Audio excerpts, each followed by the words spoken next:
ഇതിനേക്കാൾ വലിയ തിരിച്ചടി മുഖ്യമന്ത്രി പിണറായി വിജയന് സ്വപ്നങ്ങളിൽ മാത്രം. രണ്ടാം ഘട്ട വോട്ടെടുപ്പ് നടക്കുമ്പോൾ വോട്ട് ചെയ്യാനെത്തിയ മുഖ്യമന്ത്രി തന്നെ തുറന്ന് സമ്മതിക്കേണ്ടി വന്ന അവസ്ഥ. മുഖ്യമന്ത്രി പിണറായി വിജയൻ തന്നെ ഒടുവിൽ തുറന്ന് സമ്മതിച്ചിരിക്കുകയാണ് ശബരിമലയിൽ നടക്കാൻ പാടില്ലാത്തത് നടന്നുവെന്ന്.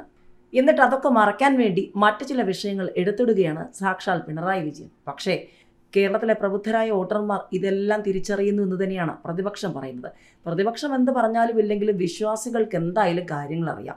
അമ്പലക്കള്ളന്മാർ കടക്ക് പുറത്തുനിന്നുള്ള UDF ക്യാമ്പയിനേക്കാൾ വലിയ ശക്തമായി തന്നെ വിശ്വാസി സമൂഹം രംഗത്തിറങ്ങിയാൽ മുൻപ് ലോക്സഭാ തിരഞ്ഞെടുപ്പിലുണ്ടായ തിരിച്ചടിയേക്കാൾ വലിയ തിരിച്ചടിയായിരിക്കും ഈ തിരഞ്ഞെടുപ്പിൽ CPM നേരിടേണ്ടി വരിക. മാത്രമല്ല, വരാൻ പോകുന്ന നിയമസഭാ തിരഞ്ഞെടുപ്പിൽ മൂന്നാം വട്ടവും പിണറായി വിജയൻ മുഖ്യമന്ത്രി കസേരയിലേക്ക് എല്ലാം റെഡിയാക്കി വെച്ച് മുന്നോട്ട് പോവുകയാണ്. പഞ്ചായത്ത് തിരഞ്ഞെടുപ്പിൽ വലിയ തിരിച്ചടി ഉണ്ടായാൽ നിയമസഭയിൽ കൃത്യമായും അത് പ്രതിഫലിക്കും എന്ന് തന്നെയാണ് രാഷ്ട്രീയ നിരീക്ഷകരും വിദഗ്ധരും വിലയിരുത്തുന്നത്. കൊന്നു തള്ളുമെന്നാണ് പറഞ്ഞത്. തദ്ദേശ തെരഞ്ഞെടുപ്പിൽ LDFന് ചരിത്ര വിജയം ലഭിക്കുമെന്ന് മുഖ്യമന്ത്രി പിണറായി വിജയൻ. LDF നല്ല ആത്മവിശ്വാസത്തിലാണ്. വലിയ പിന്തുണ LDFന് ജനങ്ങളിൽ നിന്നും ലഭിക്കുന്നുണ്ട്. UDF കേന്ദ്രങ്ങൾ ഇത്തവണ LDFനെ സ്വീകരിക്കും. മികവാർന്ന വിജയത്തിലേക്ക് LDF കുതിക്കുന്ന കാഴ്ചയാണ് തെരഞ്ഞെടുപ്പിൽ ഉണ്ടാവുകയെന്നും മുഖ്യമന്ത്രി പറഞ്ഞു. ശബരിമല സ്വർണ്ണക്കൊള്ള തെരഞ്ഞെടുപ്പിൽ ഏശില്ലെന്ന് മുഖ്യമന്ത്രി പറഞ്ഞു. അവിടെ നടക്കാൻ പാടില്ലാത്തത് നടന്നു എന്നത് യാഥാർത്ഥ്യമാണ്.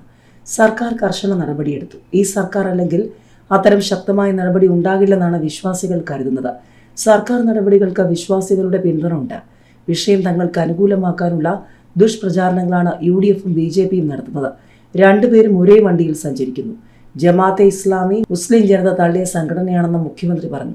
മുസ്ലിങ്ങളെ UDFന് അനുകൂലമാക്കാനാണ് ജമാഅത്തെ ഇസ്ലാമി ഒപ്പം കൂട്ടിയതെങ്കിൽ അത് ഈ തിരഞ്ഞെടുപ്പിൽ യാഥാർത്ഥ്യമാകാൻ പോകുന്നില്ല. എല്ലാ വിഭാഗങ്ങളും LDFനെ പൂർണ്ണ മനസ്സോടെ അംഗീകരിക്കും. അതിജീവിതയോടൊപ്പമാണ് നാടും സർക്കാരുമെന്നും മുഖ്യമന്ത്രി പറഞ്ഞു. സ്ത്രീ ലംബടന്മാർ എന്തൊക്കെയാണ് കാട്ടിക്കൂട്ടുന്നത്? ഇരകൾ തെളിവുമായി വരാത്തത് എന്താണ്? അത് ഗൗരവമായി കാണണം. വെറും ഭീഷണിയല്ല, കൊന്നു തള്ളുമെന്നാണ് പറഞ്ഞത്. വസ്തുതകൾ പുറത്തു പറയാൻ ഇരകൾ മടിക്കുകയാണ്. ജീവൻ നഷ്ടപ്പെടുമെന്ന് ഭയക്കുകയാണ്. ഇപ്പോൾ വന്നതിനപ്പുറമുള്ള കാര്യങ്ങളും പുറത്തു വന്നേക്കാം. ലൈംഗിക വൈകൃത കുറ്റവാളികൾ ന്യായീകരിക്കാൻ ശ്രമിച്ചാൽ സമൂഹം അംഗീകരിക്കില്ലെന്നും മുഖ്യമന്ത്രി പറഞ്ഞു.